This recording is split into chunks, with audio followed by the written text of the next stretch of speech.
So my question is, मेरी एक friend है, उसको उसके बॉस ने ऑड कमेंट्स करके कुछ अनकंफर्टेबल फील कराया, तो शुड शी कन्फ्रंट हिम और लेट इट बी?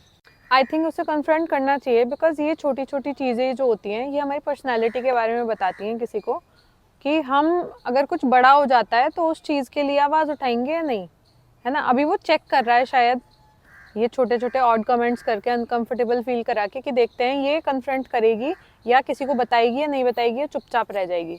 अगर चुपचाप रह जाएगी तो मैं और कुछ भी बड़ा कर सकता हूँ शायद। तो इसलिए उसे बताना ज़रूरी है, किसी को बताओ, अपने फैमिली मेम्बर को बताओ, फ्रेंड्स को, जैसे आप तुम्हें बताया है, ठीक है। या फिर कन्फ्रंट करो उस चीज़ को, बी स्ट्रॉन्ग।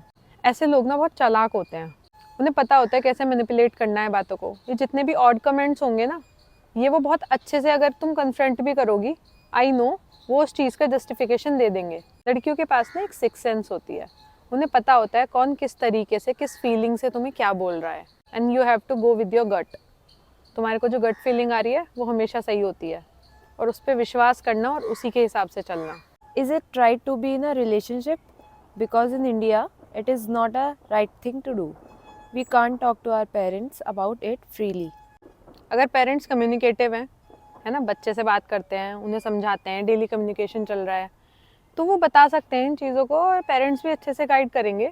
लेकिन सबसे ज़्यादा जो प्रॉब्लम आती है इंडिया में, वो सेकंड ऑप्शन वाली आती है, जिसमें पेरेंट्स सुनते ही नहीं है, ओवर रिएक्ट करते हैं, पहले से ही छोटी छोटी बातों पर ओवर रिएक्ट करते हैं। जैसे किसी लड़की ने बोल दिया कि मैं मम्मी, मेरा ना एक फ्रेंड है बॉय, वो बॉय टैग लग जाता है जैसे ही, तो तुरंत वो ओवर रिएक्शन शुरू हो जाता है।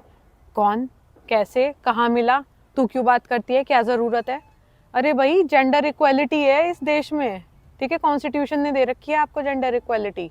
और बॉयज़ भी ऐसे ही हैं, ह्यूमंस हैं जैसे गर्ल्स हैं, तो क्यों नहीं हो सकते हैं फ्रेंड्स। फ्रेंड्स भी हो सकते हैं, बात भी कर सकते हैं, रिलेशनशिप में भी नेचुरली होता है कि वो आ ही जाते हैं, है ना, जब एक दूसरे को पसंद करने लगते हैं। ये चीज़ें आप कंट्रोल नहीं कर सकते हो, लेकिन पेरेंट्स कंट्रोल क्या कर सकते हैं, वो बच्चों को समझा सकते हैं कि कौन तुम्हारे लिए सही है या गलत है, और वो कम्युनिकेशन से ही होगा। जब तक आप कम्युनिकेट नहीं करेंगे, बच्चों को आप बता ही नहीं सकते हो, ना उन्हें गाइड कर सकते हो, और वो आपकी सुनेंगे भी नहीं। अगर कम्युनिकेशन अच्छा नहीं है तो वो आपकी नहीं सुनेंगे। इंस्टेड आप जैसे ही ओवर रिएक्ट बहुत ज़्यादा करने लगोगे, लड़ाई झगड़े ज़्यादा हो जाएंगे, है ना, आप डिसएग्री ज़्यादा करने लगोगे, तो वो आपको हेट करना भी स्टार्ट कर सकते हैं। तो सबसे अच्छा तरीका यही है कि पेरेंट्स एडवाइस तभी कर सकते हैं जब वो उनके दोस्त बन के रहेंगे। अगर आप ये सोच रहे हो कि जैसा हम कहेंगे वैसा ही होगा, और आप कंट्रोल करके रखना चाहते हैं, तो अब वो जनरेशन नहीं है कि कंट्रोल करके रखा जा सके किसी को भी। कोई भी कंट्रोल में नहीं रहना चाहता, ना आपका लाइफ पार्टनर, ना आपके पेरेंट्स, और बच्चे भी नहीं रहना चाहते हैं। लेट देम बी, और फ्रेंडली बिहेव कीजिए उनसे, और फिर वो आपकी बात सुनना शुरू कर देंगे। इसके अलावा कोई तरीका नहीं है।